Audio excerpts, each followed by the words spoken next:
Šiame pasaulyje, kuriame viskas taip greitai keičiasi, kur žmonės praeina pro tave net nepastebėję, kur šypsenos dažnai būna tik mandagumo kaukės, supranti vieną dalyką. Tikra draugystė yra retenybė. Daugybė žmonių nori būti šalia, kai tau sekasi. Jie juokiasi kartu, kelia tau tostus, apsupa dėmesiu, bet kai tik pradedi klupti, staiga jų nebelieka. Telefonas nutyla, žinutės lieka be atsako. Jiems tiesiog per daug visko. Ir tada supranti, kad viso tai iliuzija. Geriau vienas draugas, tik vienas, bet tas, kuris išklauso ne tik tavo pergalės, bet ir tavo tylą. Tas, kuriam nereikia nieko vaidinti, prie kurio gali būti neidealus, pažeidžiamas, liūdintis.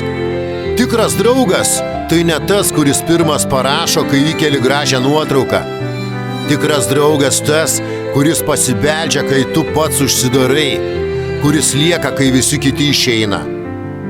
Nereikia 10 draugų sąrašuose, nereikia 100 palaikinusių tavo istoriją. Reikia vieno vienintelio, kuris tikras. Tavo tyloje ir šurmulyje, tavo šviesoje ir tamsoje, tavo džiaugsme ir ašarose. Vienas tikras žmogus, tai visas pasaulis.